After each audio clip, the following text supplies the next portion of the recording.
Penyertaan-Mu Tuhan,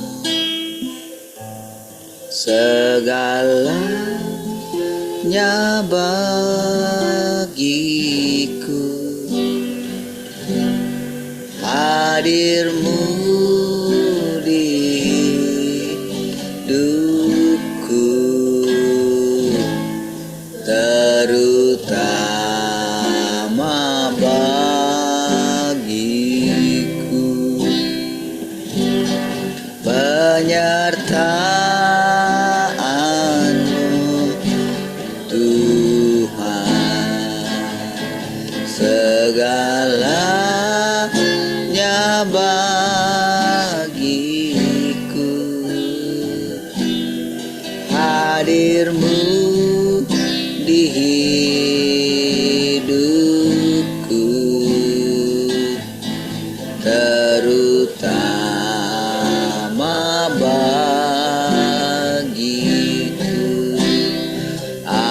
Anugerah-Mu,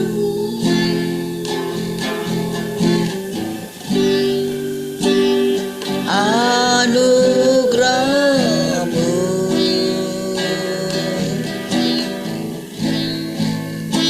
semua karena anugerah-Mu, bukan karena kekuatanku.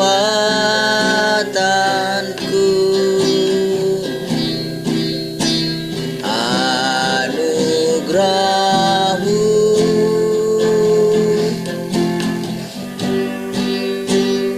anugerah-Mu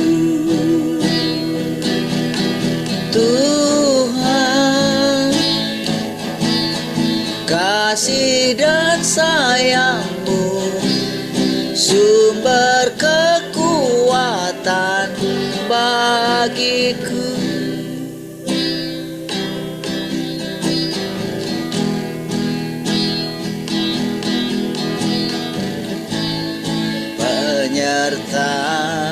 Penyertaan-Mu Tuhan,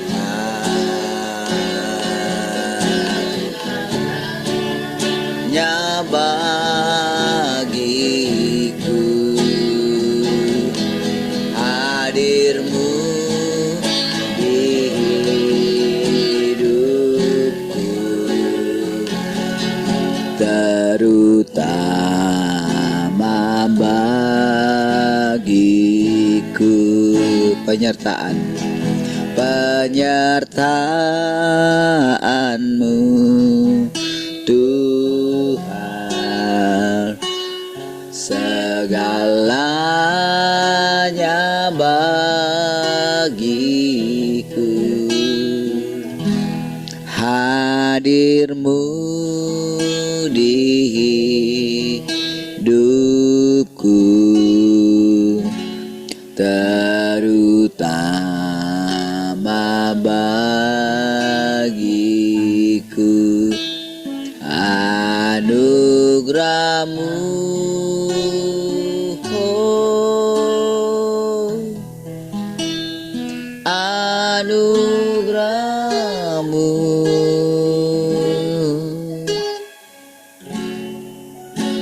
semua karena anugerah-Mu,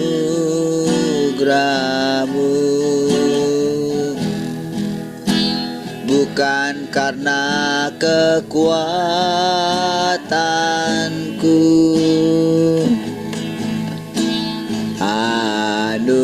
Anugerah-Mu,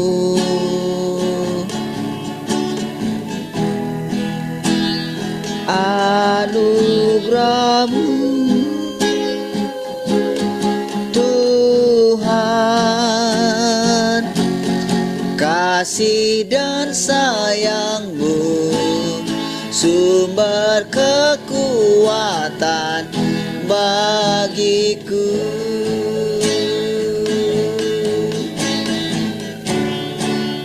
Anugerah-Mu Tuhan,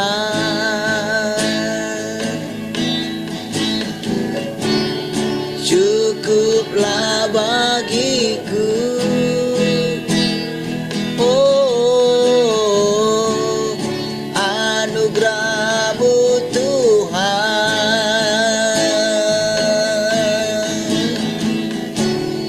cukuplah bagiku.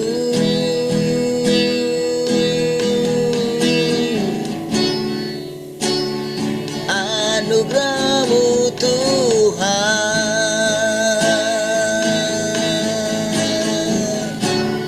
cukuplah bagiku.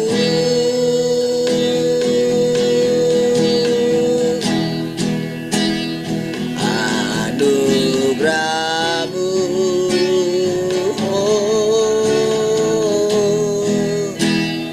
anugerah-Mu,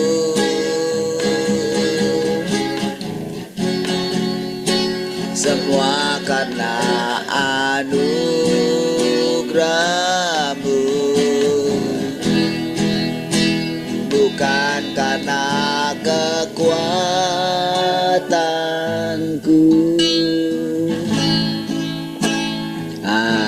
Anugerah-Mu,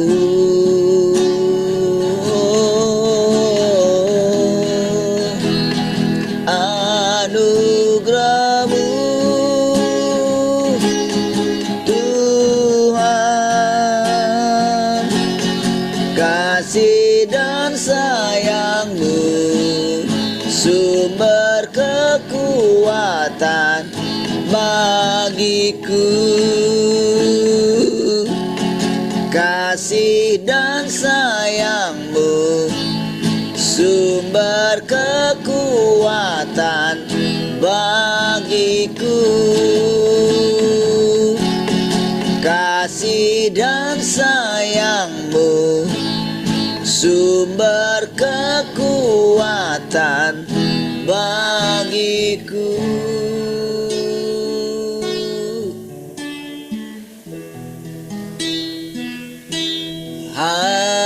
Haleluya, anugerah-Mu Tuhan, itu cukup bagiku.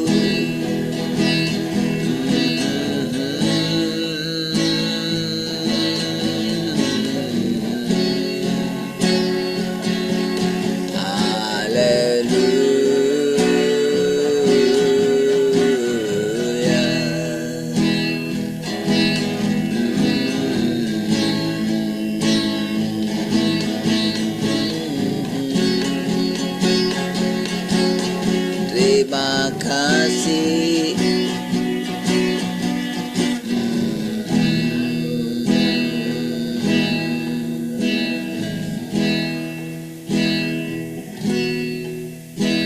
Tuhan, sungguh ku bersyukur Kau menyertai hidup selama ini. Bapa, ku berterima kasih untuk kasih setia yang tak pernah berakhir. Tuhan, sungguh ku bersyukur Kau menyertai hidupku selama ini.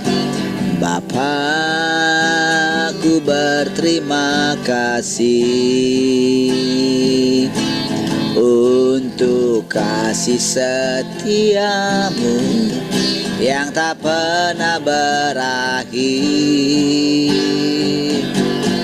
Ku ada hari ini karena Tuhan baik dan teramat baik bagiku. Semua yang ku alami bersamamu ku lewati, kasih Tuhan seperti pelangi. Sehabis hujan, aku ada hari ini karena Tuhan baik dan teramat baik bagiku.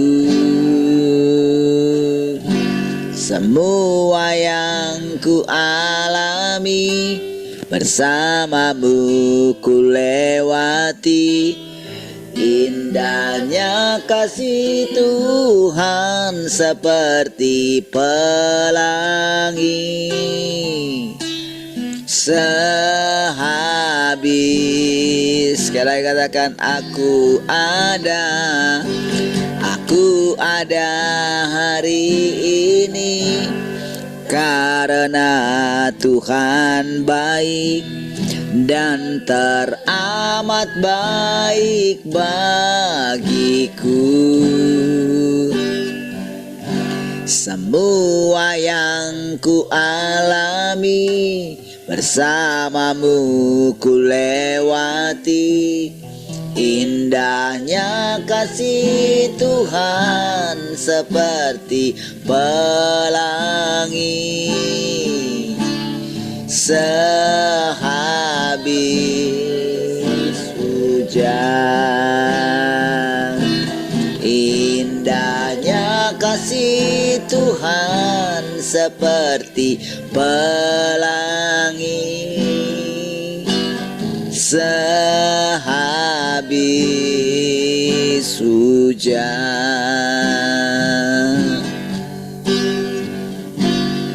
Tuhan Engkau baik dan teramat baik, kasih-Mu sempurna, ajaib dan mulia. Segenap hatiku memuji nama-Mu, sampai akhir hidupku tetap menyembah-Mu. Tuhan Engkau baik dan teramat baik, kasih-Mu sempurna, ajaib dan mulia. Segenap hatiku memuji nama-Mu, sampai akhir hidupku tetap menyembah-Mu. Sampai akhir hidupku tetap menyembah-Mu. Sampai akhir hidupku tetap menyembah-Mu.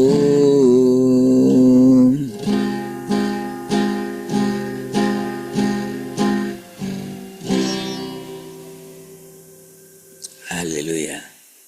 Kasih Tuhan, syukur kembali pagi hari ini. Kembali kami dapat bersekutu dengan Tuhan, dengan firman Tuhan. Firman Tuhan adalah Tuhan sendiri.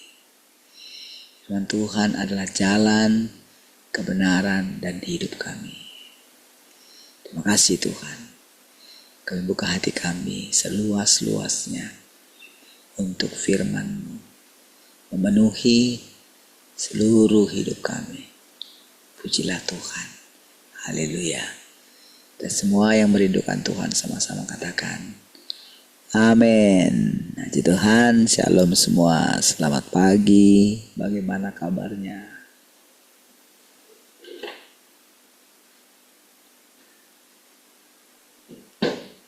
Shalom, selamat pagi semuanya. kabar baik, kabar sehat, berkat melimpah. Yes, yes, yes.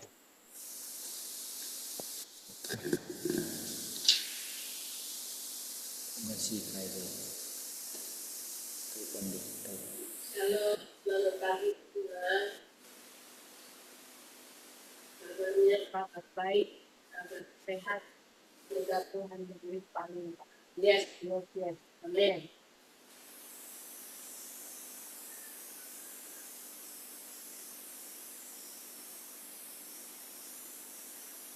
Shalom semua, selamat pagi. Kabar baik, kabar sehat, berkat Tuhan berlimpah. Amin. Amin. Men.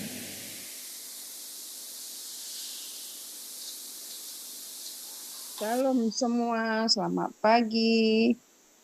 Kabar baik, kabar sehat, berkat Tuhan melimpah. Yes, yes, yes.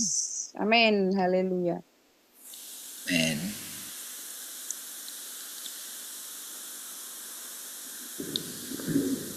Shalom semua, selamat pagi. Kabar baik, kabar sehat, berkat Tuhan melimpah. Yes, yes, yes. Amin. Amin. Si Tuhan. Oke, ada yang mau sharing? Ada yang mau sharing? Siapa yang mau sharing? Nggak ada?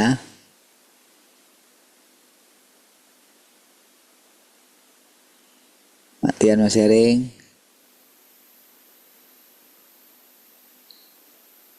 Nggak. Oke, baik. Mari kita lanjutkan ya tadi malam. Oke.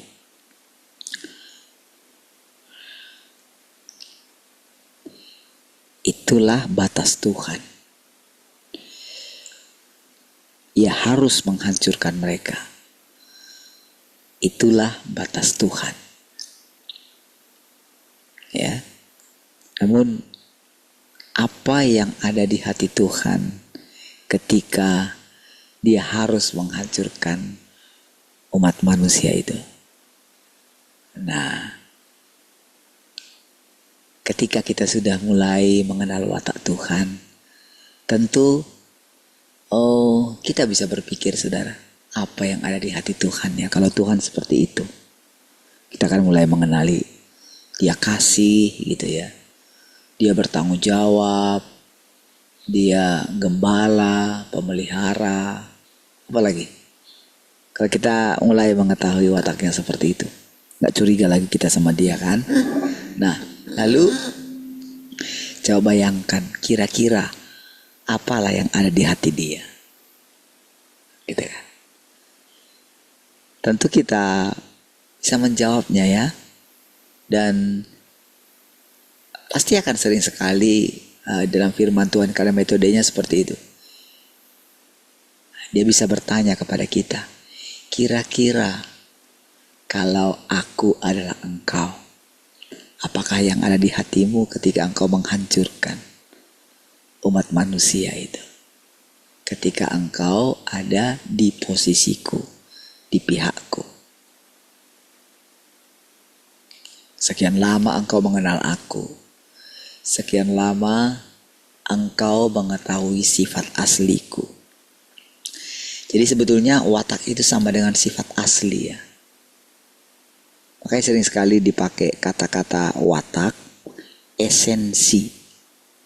Esensi itu keberadaan dia yang sesungguhnya. Itu ya esensi. Jadi itulah sebetulnya artinya dengan kita mulai mengetahui, dengan dia sering bertanya dan kita bawa ke dalam hati kita. Kalau aku punya hati seperti itu, kan kita bisa ya. Apalagi kalau kita sudah menjadi orang tua. Apalagi kalau umur kita terus bertambah. Pasti kan lama-kelamaan kan ketulusan hati kita itu, ketulusan itu kita mulai sedikit demi sedikit kita pahami ya. Dan kita merindukan hati kita yang tulus. Dan tentu kalau kita sudah mulai sedikit memiliki hati yang tulus gitu, pastikan sebetulnya semua ya ada di dalam diri mereka gitu. Hanya saja tertutup oleh kerusakan gitu. Ya, kerusakan yang diakibatkan oleh iblis gitu. Ya. Nah, tentu kita akan mengharapkan betapa indahnya kalau semua manusia itu memiliki sifat seperti Tuhan, sifat asli, gitu kan? Lalu kita kan akan membayangkan, iya ya betapa indahnya ya, gitu. Nah, namun ketika kita coba bertanyalah, kira-kira apa yang ada di hatimu Tuhan? Iya. Ya, coba apa kira-kira? Gitu. Saudara, Tuhan itu menyimpan di dalam lubuk hatinya bahwa bagaimana dia sudah merancangkan. Kan setelah itu kan saudara dengarkan kata-kata berikutnya. Apa itu saudara setelah dia menghancurkan itu? Kan lama dulu, kan cukup lama, 120 tahun kalau nggak salah ya. Iya, 120 tahun Nuh itu membangun Batra itu. Iya, lama saudara. Bukan waktu yang singkat. Ya. Jadi selama 120 tahun itu juga dia itu memberitakan. Bayangin 120 tahun. Lama kan? Lalu saudara, setelah dihancurkan, apa yang dikatakan berikutnya?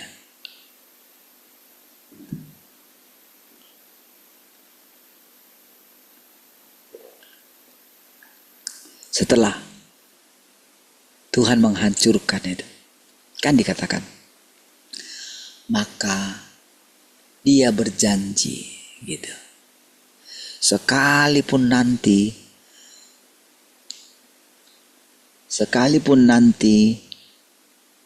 umat manusia ini berdosa lagi, atau apa ya,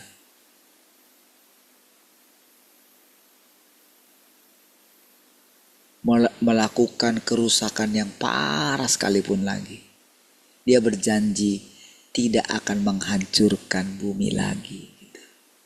Siapa ini? Itu tahap pertama saudara. Jadi tahap pertama daripada penghancuran. Namun kembali saudara, Tuhan Yesus mengingatkan bahwa di akhir zaman, sekali lagi, akan terjadi keadaan seperti umat Tuhan. Seperti yang terjadi di zaman Nuh gitu. Ya kan? Kalau peradaban makin berubah, manusia itu sudah tahu banyak firman gitu. Ya kan?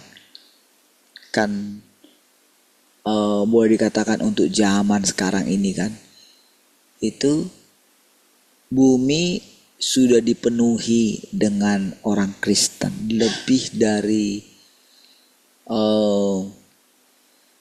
dari kalau digabung dia mencapai 60%, pernah mencapai puncaknya gitu. Jadi kalau kita melihat keturunan daripada orang Kristen, wah itu atau penduduk bumi ini sudah dipenuhi dengan Injil gitu sebetulnya. Lalu kita mulai melihat bagaimana kemunduran gereja lagi kan. Nah, namun Tuhan mengatakan kedatangannya yang kedua kali itu pada saat kondisi seperti zamannya Nuh gitu. Ya kan, berarti kan itu kan seolah Tuhan mengingatkan kembali gitu. Padahal Tuhan sudah berjanji tidak menghancurkan bumi lagi. Nah, dari situlah saudara kita mulai mengetahui bagaimana hatinya Tuhan gitu. Gimana hatinya? Apa yang dirancangkan hatinya? Apa yang tersimpan dalam hati Tuhan? Rancangan apa yang ada dalam hatinya?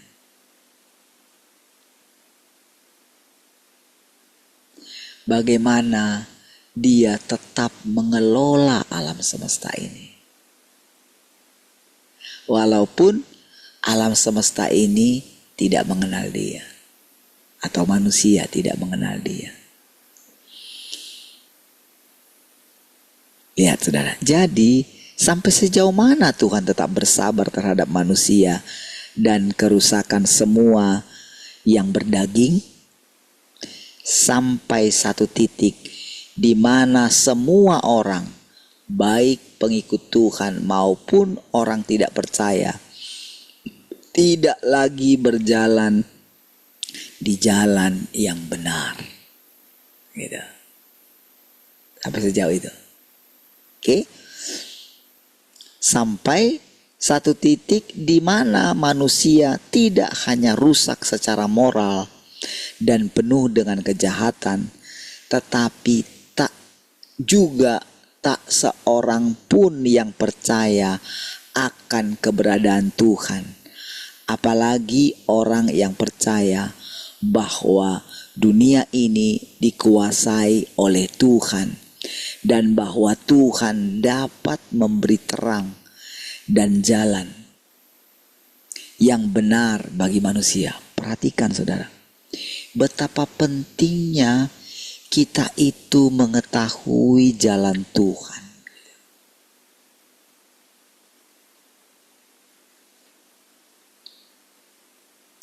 Di zamannya Elia merasa seorang diri. Tapi Tuhan katakan dia masih menyimpan 7.000 orang. Masih ada 7.000, banyak sekali itu saudara. Sekali mereka berkumpul. Nah, jadi saudara, ketika kita melihat watak Tuhan ini saudara, ketika kita memperhatikan ketika dia bicara, coba bayangkan saudara, Tuhan itu sebagai satu pribadi gitu. Dan kan pasti sulit sekali kita itu membayangkan sebetulnya Tuhan itu kayak apa sih? Terbuat dari apa sih hatinya Tuhan ini gitu. Iya.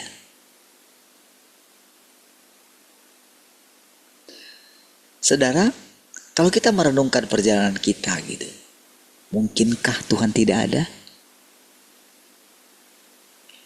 Kalau Tuhan tidak ada, bagaimana dengan nasib kita ini?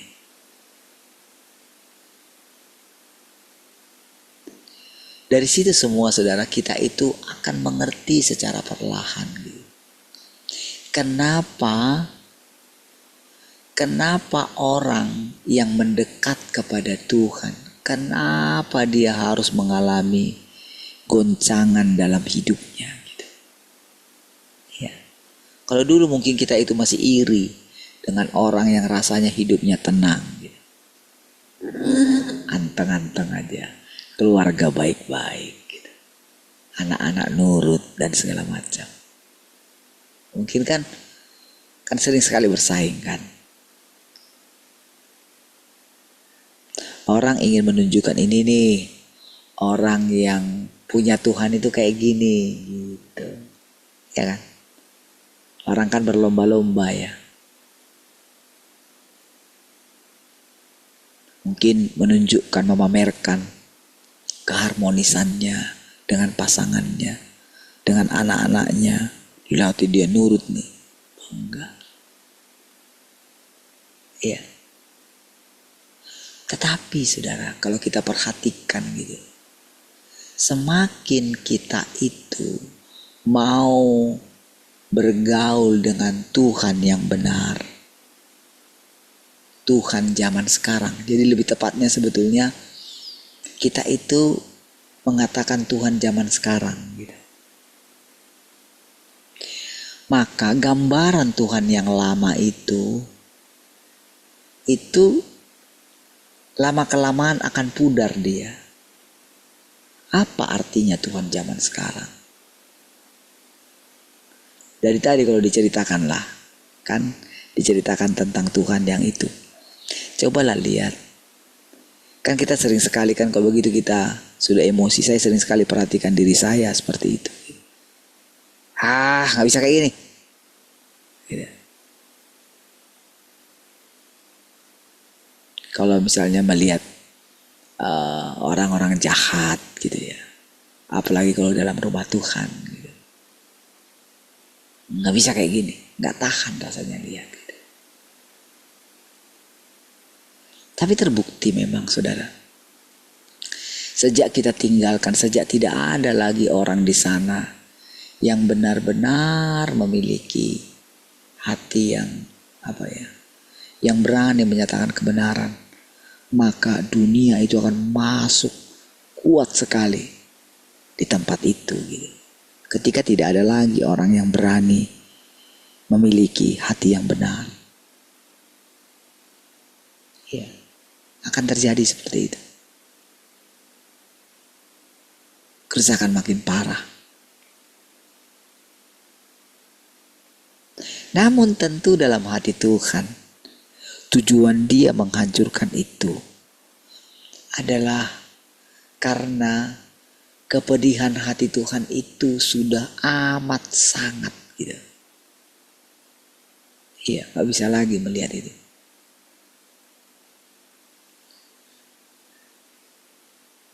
Sangat rusak sekali.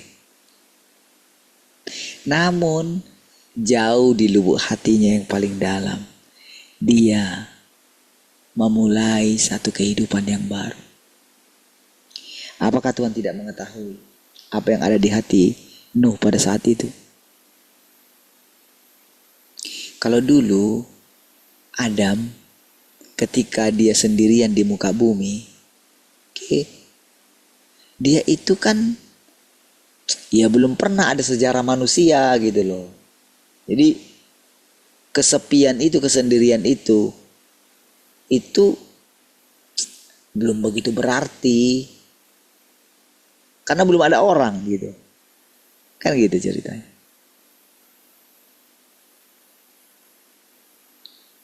Tapi Nuh itu punya kakek moyang, saudara. Punya saudara-saudara, saudara. Ya. Bagaimanalah ketika dia mengalami kesendirian itu, ketika mulai ada kebun anggur itu, saudara. Ya kan? Disitulah kita mengetahui, saudara. Kenapa pada saat dia mabuk sampai telanjang itu, disitulah kita melihat bagaimana Tuhan itu tidak ada teguran untuk dia pada waktu itu. Tidak ada. Coba lihat bagaimana keadaan dia pada waktu itu. Keadaan bagaimana, betapa dia gak bisa menanggung loh itu, saudara. Saudara bayangkan aja, saudara, kalau kejadian beruntun gitu, saudara. Langsung habis, lenyap seluruh penduduk dunia. Cobalah lihat begitu. Coba lihat, saudara, orang-orang tua yang ada di Jepang itu, saudara. Iya kan? Tinggal di kampung di mana tidak ada lagi orang di sana. Tidak lagi anak-anak. Dulu misalnya sekolah-sekolah penuh gitu kan. Gimana lah perasaan dia ketika dia duduk di misalnya di pasar gitu kan. Kan dia akan teringat semua peristiwa yang dulu. Rame kan sambil kongko-kongko di kedai kopi gitu kan. Ya mungkin ketika duduk di sana dia ingat penjualnya sudah tua juga, mungkin sudah agak tua. Tapi ya betapa indahnya suasana itu kan gitu kan. Tiba-tiba satu zaman orang-orang tidak ada lagi. Hiruk pikuk di pasar itu tidak ada lagi. Ya masih ada orang gitu. Masih ada. Tapi sudah seperti kota mati gitu. Kosong rumah. Ya. Karena gak ada lagi anak-anak lagi. Bayangkanlah Nuh seperti itu. Iya. Apakah Tuhan tidak tahu?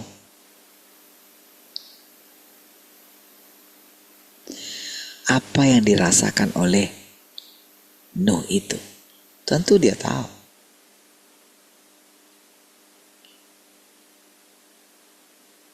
Apalagi saudara, setelah sekarang Tuhan menjadi manusia. Sekali lagi. Ini kabar yang luar biasa sebetulnya saudara. Apalagi kalau dikatakan Tuhan sudah datang. Sebetulnya saudara ya, kalau saudara merenungkan kata-kata Tuhan sudah datang. Aduh, hati saudara akan dibanjiri dengan kabar baik saudara. Iya, ini kabar baik yang paling baik. Jadi saudara, kenapa sering sekali saudara Tuhan itu kayak mengulang-ulang tentang firman Tuhan sudah datang gitu ya. Dia menampakkan diri. Ada rahasia di situ saudara. Iya.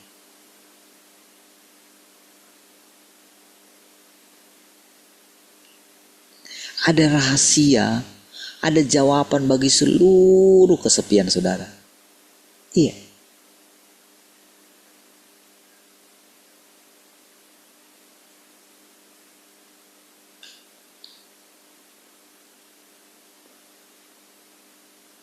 Saya ketika istri saya pengen benar-benar itu ya, kapan sih aku papi balik seperti dulu lagi ya gitu. Diingatin, oh yang itu ada di sana, ada tetangga mungkin di sana gitu yang dulu stroke lalu sekarang dia sudah bisa bawa apalagi bawa mobil lagi gitu kan, bawa truk lagi, dia kembali kerja seperti biasa gitu. Dia bayangkan kayak gitu. Lalu tiba-tiba saya itu terpikir gitu, iya Tuhan ya, kenapa kok saya nggak terpikir ya, kenapa kok saya santai aja ya gitu. Kenapa ya Tuhan gitu.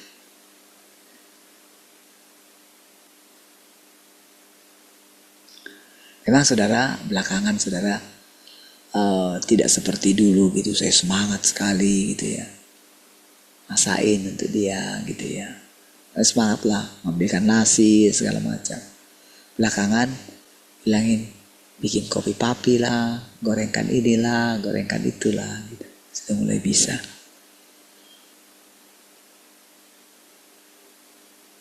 Perasaan tidak berarti itu saudara, wah, sakit sekali saudara. Nah, jadi saudara, tapi dalam hati saya begini saudara, tak kenapa saudara. Iya ya Tuhan ya. Setelah sekian lama, 3 bulan gitu ya, 4 bulan, belum terbayangkan gitu bagi saya.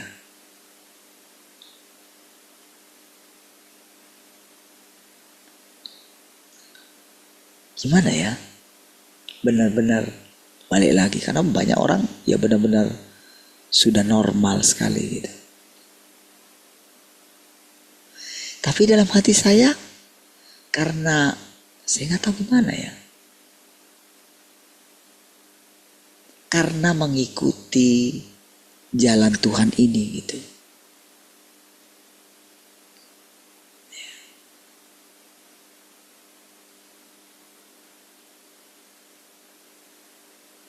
Ketika saya katakan begini, bukankah Tuhan itu cukup bagi kita, Mami? Kalau Tuhan itu sudah ada gitu, Tuhan sudah datangkan. Kalau Tuhan itu sudah ada, bukankah kita nggak perlu apa-apa lagi? Gitu. Bukankah begitu, saudara? Kalau Tuhan sudah ada,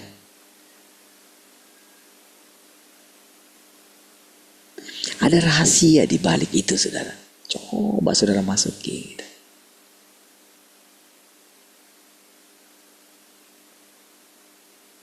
Ketika kita mengatakan Tuhan ada dan Dia yang menampakkan diri, tahukah saudara?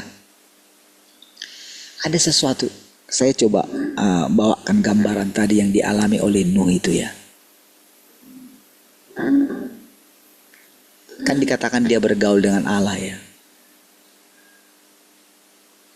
Dia libur loh. Enggak.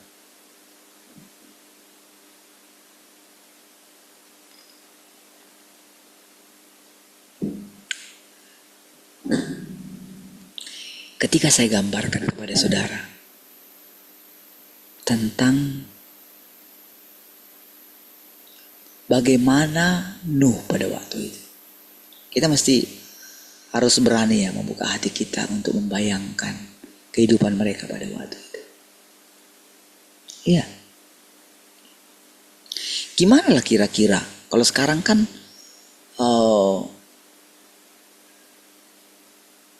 ketika kita sekarang umur kita sekian gitu.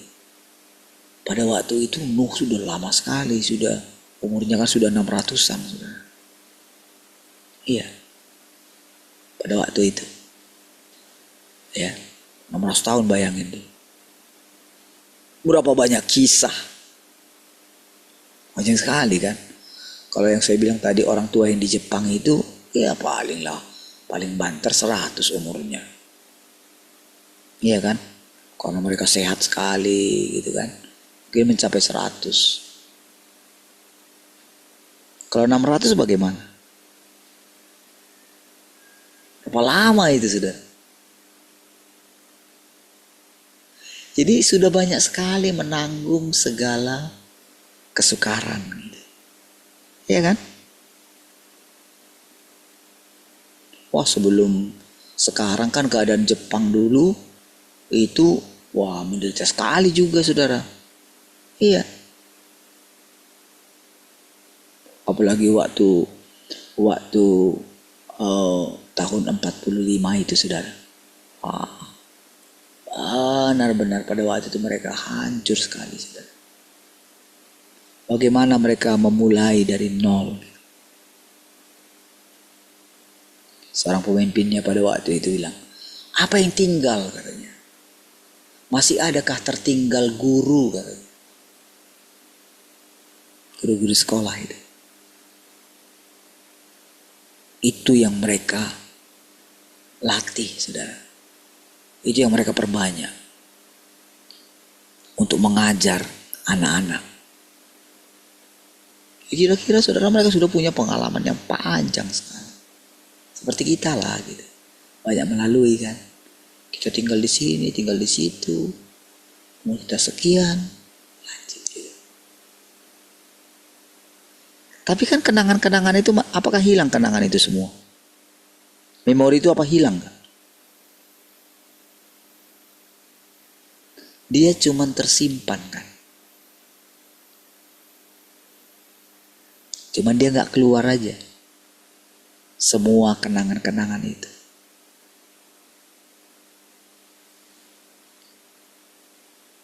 Gak hilang itu semua kenangan itu. Lalu bagaimana kira-kira seorang Nuh memulai satu awal hidup yang baru? Gimana? Saudara, bukankah pada akhirnya kita akan mengucap syukur, melihat bagaimana, mengerti bagaimana Tuhan itu memulai petualangan di dalam hidup kita, di dalam daging kita. Kan sampai daging itu benar-benar rusak loh saudara. Jadi kalau dikatakan diingatkan tentang zaman Nuh, Yesus sendiri kan yang mengingatkan gitu. Iya. Apa yang akan terjadi saudara?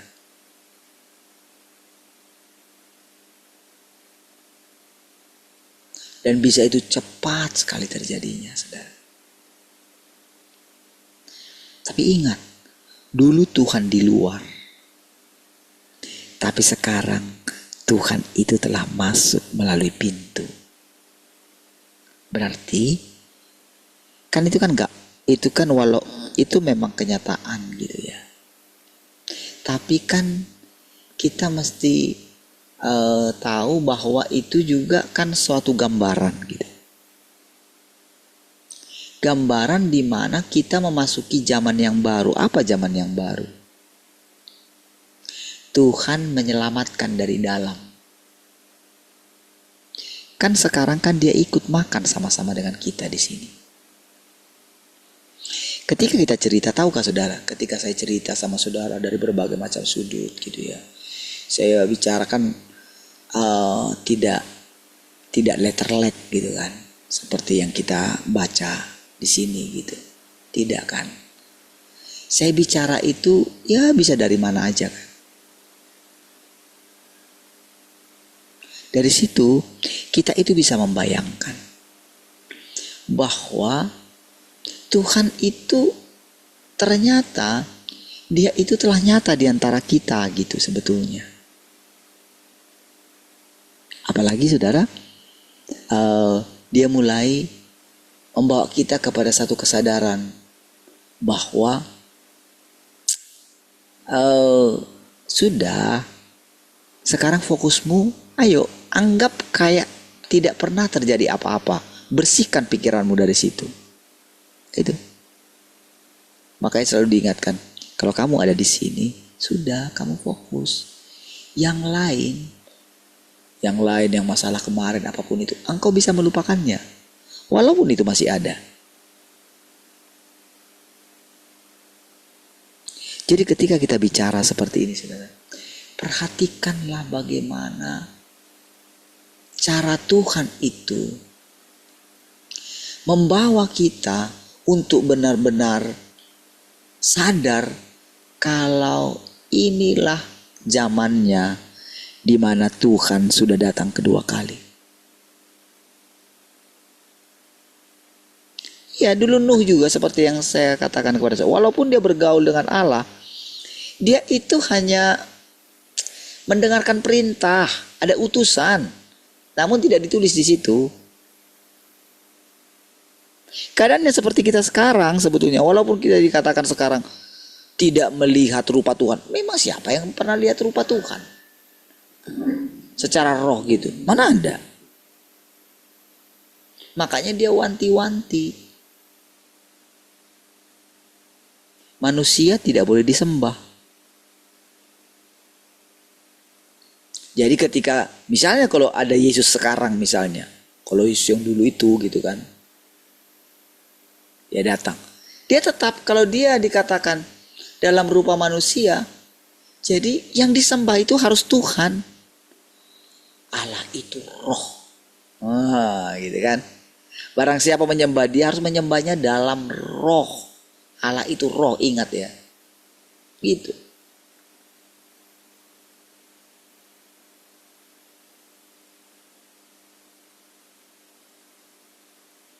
Itulah penghormatan kita kepada Allah itu. Makanya selalu ditegaskan, kalau sekarang saudara perhatikan, Allah adalah Allah. Tuhan adalah Tuhan. Manusia adalah manusia.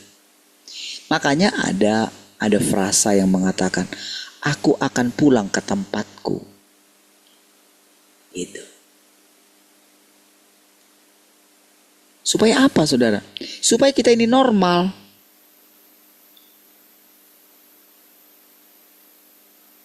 Iya.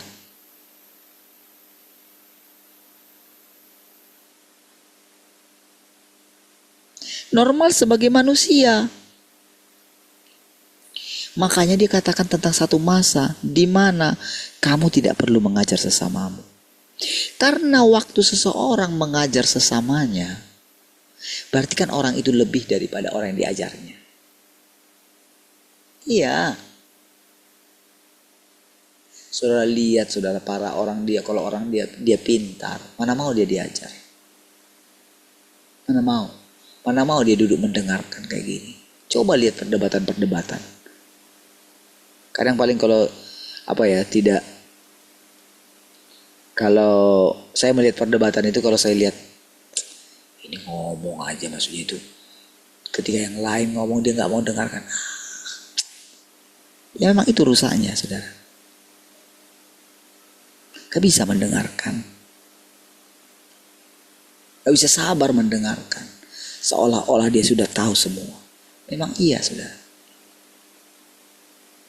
Jadi kalau seseorang itu memang pintar gitu ya, dia akan bisa membaca orang. Makanya saudara, jadi ketika dikatakan frasa, kalau dikatakan Tuhan sudah datang, kalau seseorang membayangkan Tuhan itu ada dalam dirinya, aduh memang saudara, gak bisa dibendung orang itu. Lihat saudara, Paulus pun demikian. Mana takut dia saudara. Sampai nabi-nabi pada waktu sudah kayak gini, nanti kalau kamu pergi kayak gini kamu akan diikat gitu-gitu saudara. Mana takut dia. Gak bisa saudaraku. Bayangkan dulu bagaimana kesadaran saya. Ketika saya sadar, ketika saya ucapkan berkali-kali dan terbukti. Ada banyak peristiwa yang benar-benar terjadi dengan spontanitas gitu. Sehingga tak ada yang saya takuti. Iya. Itu sebabnya saudara, ketika rasanya iman kita tinggi sekali, tiba-tiba kita seperti ambruk langsung. Iya.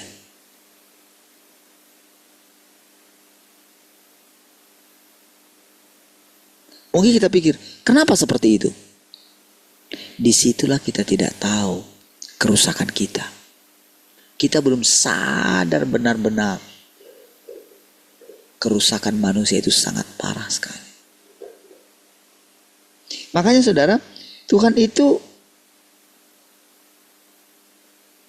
ketika dia melihat kita gitu, coba lihat pengalamannya ya. Ketika dia menemukan, ketika dia sudah menemukan satu orang seperti Nuh gitu. Kan hanya dia aja loh pada waktu itu. Tapi saudara bayangkanlah gimana kira-kira perasaan Tuhan ketika dia mau menghancurkan umat manusia itu. Gimana gitu. Ada kehidupan di sana, mereka teriak-teriak nanti. Tapi keputusan sudah bulat. Mereka mencaci maki jadinya.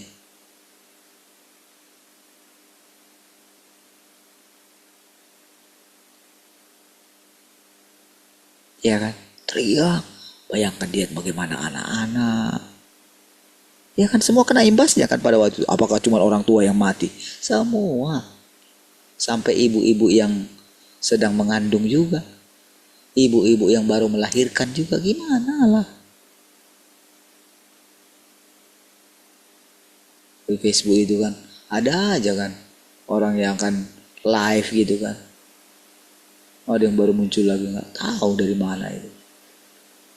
Ibu-ibu yang lagi hamil, dia nangisin suaminya meninggalkan dia gitu. Dia live gitu. 3 kali kau ambil semua, cuman kayak gini aku nggak, tapi nggak ada spesial pun kau tinggalkan uang. Ya kan? Dia nangis kan, simpati banyak gitu kan. Ada banyak sekali kejadian-kejadian kan membuat orang kan terenyuh kan.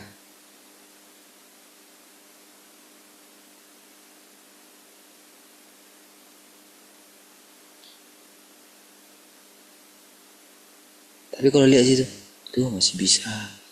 Enak juga ya sekarang ya. Bisa curhat gitu kan. Di medsos gitu kan. Nah, orang lihat.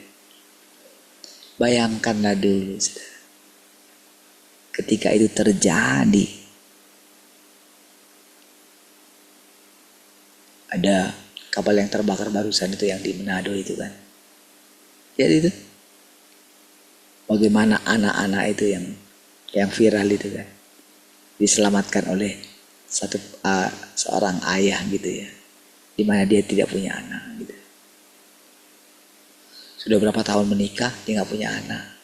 Bagaimana dia menyelamatkan itu? Akhirnya dia mungkin ketemu dengan keluarganya dan bisa dikasih kesempatan mengangkat dia gitu, kayak jadi orang tua angkat gitu.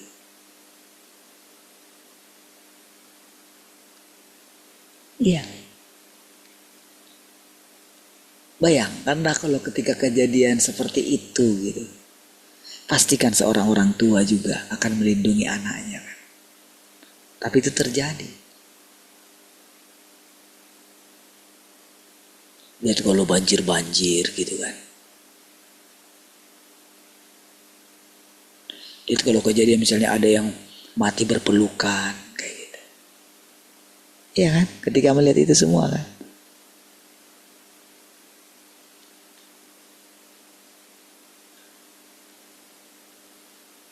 Saudara, sekarang Tuhan ada di antara kita. Iya. Tapi sepertinya kita nggak melihat Tuhan itu. Iya kan? Tapi saudara, lama-kelamaan ketika kita itu mempercayai, menghidupi, menerapkan firman itu, disitulah kita mengerti apa arti kehadiran Tuhan di antara kita. Iya. Ketika saya mengatakan, bukankah Mami, Tuhan sudah ada, Tuhan sudah datang. Ya.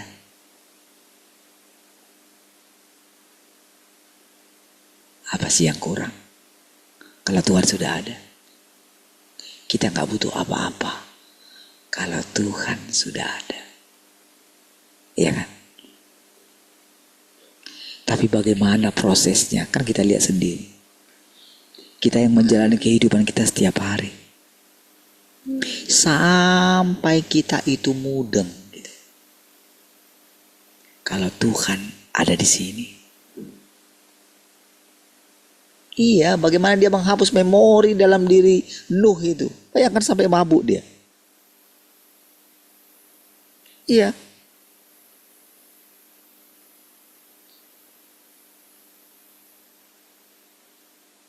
Wah, kalau orang zaman sekarang menilai, wah ternyata dia sama kok. Wah, makanya meniru, mungkin orang meniru. Jadi mabuk gitu supaya lupa masalahnya gitu. Apakah itu? Bukan itu.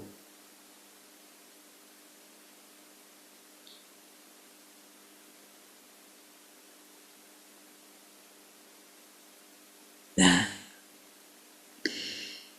apa yang akan menggantikan kesabarannya? Datangnya murka Tuhan dan hukuman Tuhan. Bukankah apa yang akan menggantikan kesabarannya? Begitu kerusakan manusia mencapai titik ini, Tuhan tidak akan bersabar lagi. Apa yang akan menggantikan kesabarannya? Datangnya murka Tuhan dan hukuman Tuhan. Ya. Tapi apakah dia akan tinggal dalam murka itu? Dia mengucapkan perkataan yang lebih tinggi lagi.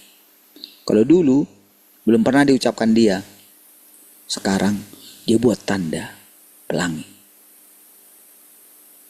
Ya. Berapa ribu tahun saudara itu sudah terjadi. 5.000 tahun yang lalu. Sekarang kita masih lihat pelangi. Ya kan? Artinya apa saudara? Walaupun walaupun mereka lebih parah dari yang ini, aku tidak menghancurkan bumi lagi, katanya.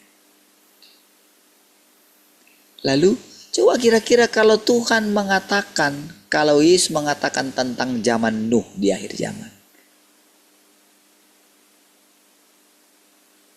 apakah semua ingatan itu gak segar dalam ingatan Tuhan? Apakah semua perasaan hancur hatinya, menyesal telah menjadikan manusia, apakah itu hilang?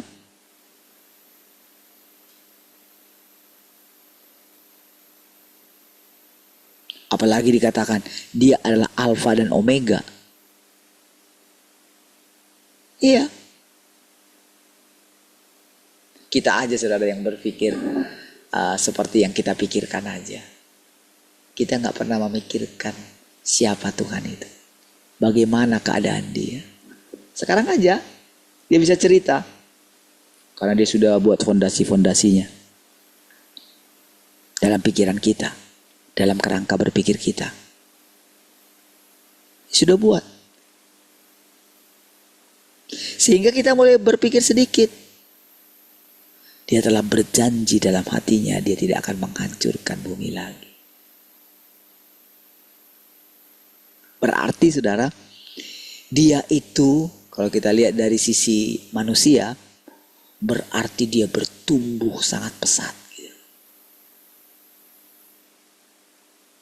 Berarti kesabarannya itu double lagi.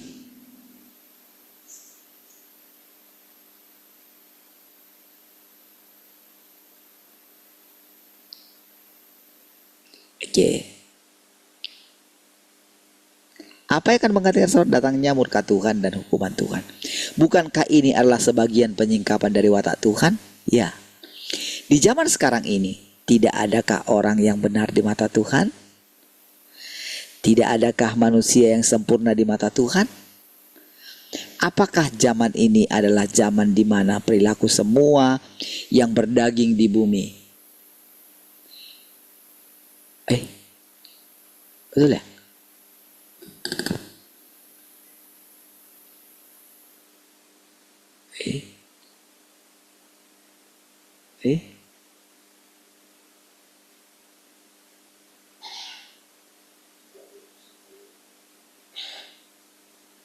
Oh ya, yang berdaging di bumi rusak di mata Tuhan. Di zaman sekarang ini, selain mereka yang Tuhan ingin sempurnakan dan mereka yang dapat mengikuti Tuhan dan menerima penyelamatannya, bukankah semua manusia yang terbuat dari daging sedang menguji batas kesabaran Tuhan? Selain orang-orang disempurnakan tadi ya. Sangat sedikit kan? Wah, itu cobaannya ngeri saudara. Cobaan orang yang disempurnakan Tuhan itu saudara, bukan hanya dia mengalami penderitaan, tapi hinaan orang. Padahal saudara, setiap hal yang menimpa orang-orang pilihan Tuhan itu, orang pilihan Tuhan yang mau disempurnakan itu, kan itu akan menimpa Tuhan juga. Kalau kamu menolak dia, menolak orang itu, kamu menolak Tuhan. Kan gitu ceritanya.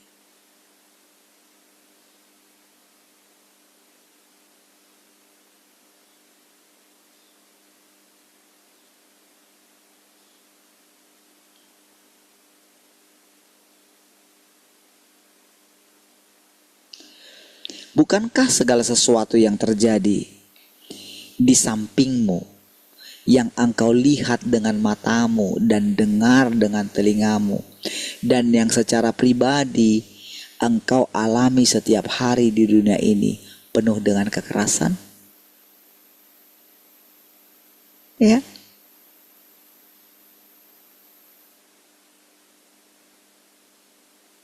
Di mata Tuhan, bukankah dunia seperti ini, zaman seperti ini seharusnya diakhiri? Coba bandingkan tadi, ingat lagi tentang janjinya tadi. Nanti dikupas di kemudian. Ya kan? Meskipun latar belakang zaman sekarang sepenuhnya berbeda dengan latar belakang di zaman Nuh, perasaan dan murka yang Tuhan miliki terhadap kerusakan manusia tetap sama persis seperti pada waktu itu. Ini kebenaran saudara ya. Persis seperti zaman itu. Ayo.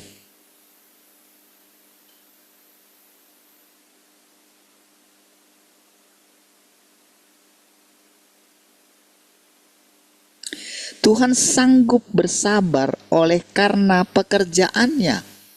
Tetapi dengan mempertimbangkan segala macam keadaan dan kondisi di mata Tuhan, dunia ini seharusnya sudah dihancurkan sejak lama. Pokoknya sudah baca sejarah saudara ya. Sejarah kejamnya tertentu gitu ya. Iya. Wah, gak ada nilai orang saudara. Kita baru ini kan, kalau kita disuguhkan film ke-30 SPKI itu kan. Coba. Bagaimana sadisnya mereka bunuh jenderal-jenderal itu gitu. Belakangan memang disebutkan bagaimana, ya ada yang berita apapun itu tentang bagaimana jenderal-jenderal itu memperkaya dirinya gitu kan. Apapun itu saudara. Tapi lihat betapa sadisnya. Itu baru di negara kita.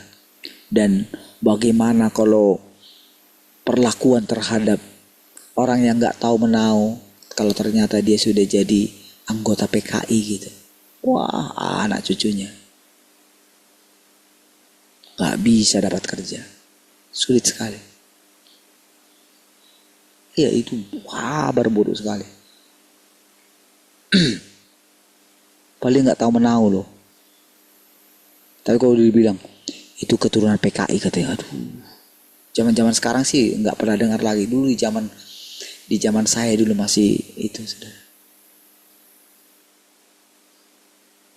Kalau mendengarkan ini tragis sekali. Itu di negara-negara tertentu, ini seperti di Cina misalnya. Begitu ini itu gampang saja membunuh 100 jenderal gitu. Iya. Mati begitu saja.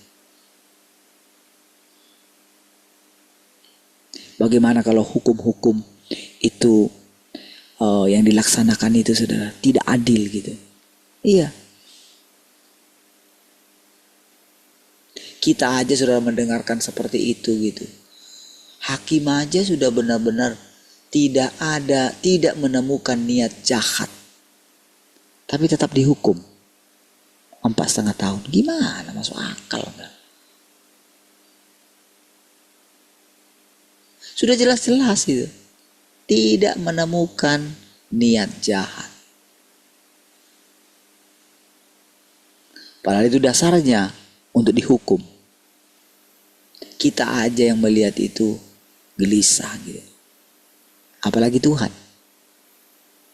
Tuhan yang adil. Dia hakim segala hakim. Kalau dia mengadili, itu sangat jelas gitu. Dan sangat adil, seadil-adilnya. Itulah Tuhan. Ketika sekarang hukum itu, wah, sudah kacau balau. Hati Tuhan tetap sama. Kalau kita itu melihat itu, hati kita itu rasanya gelisah gitu. Gak ada orang benar lagi di sini. Gak ada lagi orang yang berani gitu. Kadang-kadang kita pikir, bodoh kali orang ini ya. Saya gak berani sih.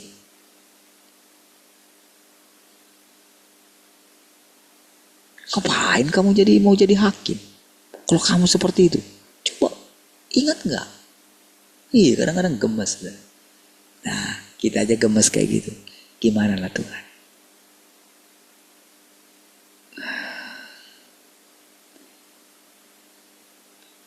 Situasi sekarang jauh melampaui situasi di masa lalu ketika dunia dihancurkan oleh air bah. Namun apa perbedaannya? Ini juga merupakan hal yang paling menyedihkan hati Tuhan. dan mungkin merupakan sesuatu yang tak dapat dihargai oleh seorang pun di antaramu. Iya. Sulit sekali. Tentu saudara, ketika pertanyaan ini diajukan atau pernyataan ini diajukan kepada kita, gimana hati kita?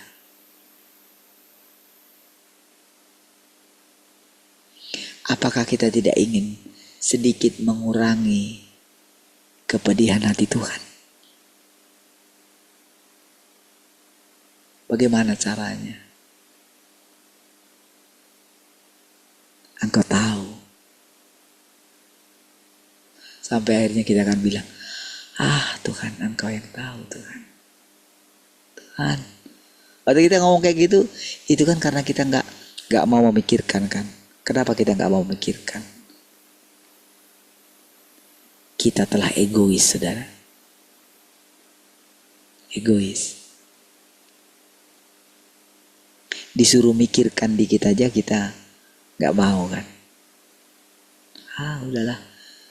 Beban saya aja sudah cukup berat. Apalagi memikirkan bebannya Tuhan.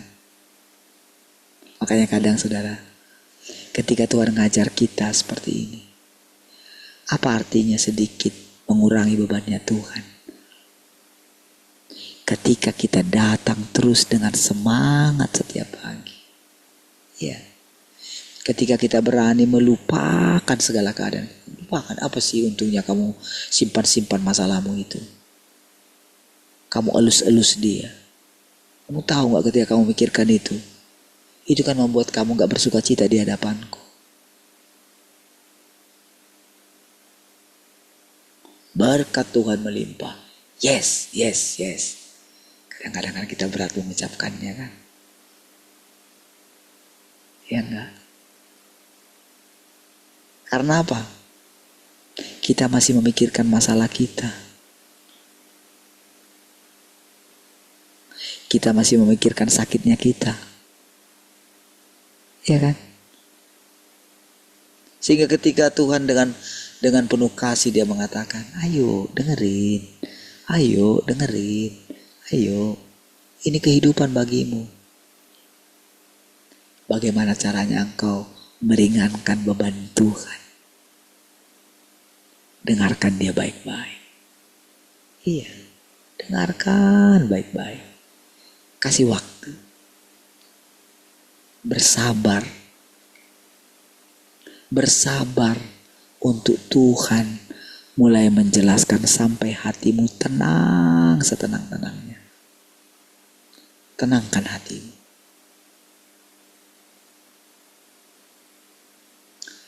Baik, mari kita berdoa. Kasih Tuhan, kami bersyukur untuk persekutuan ini. Terus memimpin dan mengajari kami semua. Sepanjang hari ini, kami memuliakan Engkau Tuhan. Haleluya. Mari kita semua yang mengasihi Tuhan sama-sama katakan, amin.